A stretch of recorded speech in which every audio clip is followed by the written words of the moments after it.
காவேரி வந்து என்ன பண்ணுறாங்க, நினச்சி பார்த்துட்ருக்காங்க. இந்த மாதிரி விஜய் சொன்ன எல்லா விஷயத்தையும், விஜய் இந்த மாதிரி ஆஃபீஸில் சர்ப்ரைஸ் கொடுக்கறதுக்கு எல்லா ஏற்பாடும் பண்ண காவேரி, நான் உனக்கு கொடுக்கணும்னு நினச்சேன், அப்போ இந்த மாதிரி ஆயிடுச்சு அப்படின்னு சொல்லிட்டு விஜய் சொன்னது எல்லாத்தையுமே யோசிச்சுட்ருக்காங்க.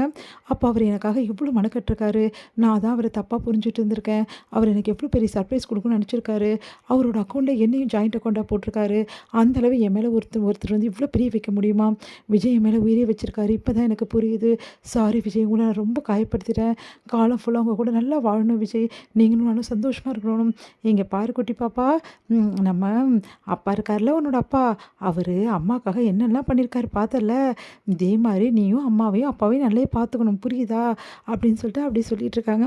என்ன காவேரி என்ன பண்ணிட்டு இருக்க, சாப்பிட்டே இல்லையா அப்படி சொல்லிட்டு கேட்குறாங்க. அக்கா வந்து சாப்பிட்டேங்க்கா அப்படின்னோடனே காவேரி வந்து பார்க்க வர்றாரு அவங்க மாமா. உடனே வந்து காவேரி உங்ககிட்ட ஒரு விஷயம் கேட்கணுமா, அதுக்கு தான் நானும் அக்காவும் வந்தோம் அப்படின்னு. என்ன விஷயமாம்மா, உண்மையை சொல்லு காவேரி, உண்மையிலேயே விஜய் இருக்க விட உனக்கு தெரியும் தானே அப்படின்னோடனே அமைதியாக இருக்காங்க. சொல்லு காவேரி, நீ சொன்னால் தான் காவேரி எல்லா வந்து விஷயத்தையும் கண்டுபிடிக்க முடியும், நீ இப்படியே இருந்தால் எப்படி காவேரி அப்படின்னோடனே. தெரியுமாம்மா, சரி காவேரி அந்த விஷயத்தை போலீஸ்கிட்ட எப்படி நான் சொல்லுவேன் மாமா, அவர் எனக்கு முக்கியம் இல்லையா, நீங்களே சொல்லுங்கள், எனக்கு புரியுது காவேரி அப்படின்றாரு.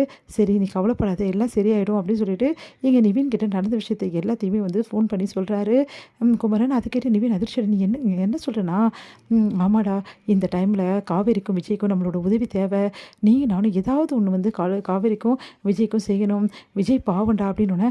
சரி நான் செஞ்சிடுவோம், ஒன்றும் பிரச்சனை இல்லை, விஜய் எங்கே இருக்காருன்னு வந்து கேட்டு சொல்லு, நம்ம போய் நேர்லேயே அவரை பார்த்து என்ன பண்ண முடியும்னு பார்க்கலாம், சரிடா நான் காவேரிட்ட கேட்டு சொல்கிறேன் அப்படின்னு சொல்லிட்டு இருக்காரு குமரன். இங்கே வந்து காவேரி என்ன பண்ணுறாங்க, ஒரே குழப்பமாக இருக்குது காவேரிக்கு. உடனே வந்து யோசனை பண்ணி பார்க்குறாங்க, இந்த மாதிரி வெள்ளாவோட மாமா சொன்ன விஷயங்கள், அவர் வந்து ஒரு மாதிரி மறுபடியும் வந்து சொல்லாமல் இருந்தது, போய் சொன்னது எல்லாமே ஞாபகப்படுத்தி பார்க்குறாங்க, இதில் ஏதோ விஷயம் இருக்குது அப்படின்னு சொல்லிட்டு யோசிக்கிறாங்க. உடனே வந்து நீங்கள் என்ன பண்ணுறாங்க, காவேரி வந்து ஹாஸ்பிட்டலுக்கு போகிறாங்க.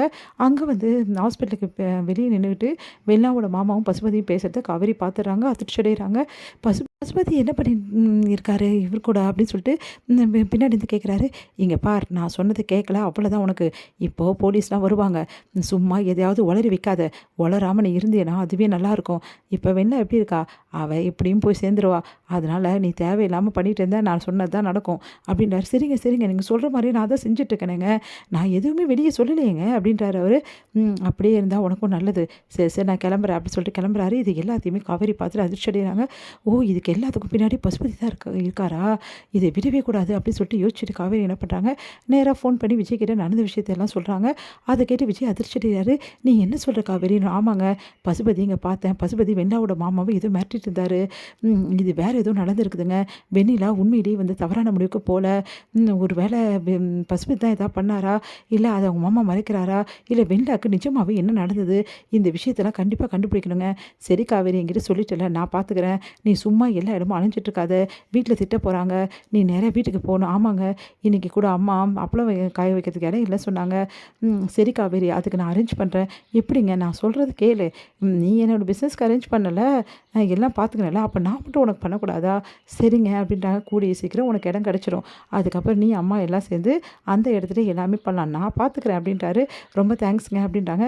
சரி காவேரி நீ எந்த டென்ஷனும் ஆகாத, நான் பார்த்துக்கிறேன்னொன்னே இங்கே பின்னாடியே வந்து ஒரு ஃபோன் வருது. யாரோட ஃபோனு, இந்த நம்பர் யாருக்குன்னு தெரிய, காவேரி யாருக்காவது நம்பர் கொடுத்தியா நீ, சாரிங்க மாமாவுக்கு தான் இந்த நம்பர் கொடுத்தேன், ஏன் காவேரி அவர் உங்ககிட்ட பேசணுன்றார் ப்ளீஸுங்க அப்படின்னு. சரி காவேரி நான் பார்த்துக்கிறேன் அப்படின்னு குமரனும் வந்து நிவீனும் வந்து உங்களை மீட் பண்ணணும் வாங்கன்றாங்க. சரி 3 பேரும் மீட் பண்ணலாம் அப்படின்னு சொல்லிட்டு முடிவு பண்ணுறாங்க.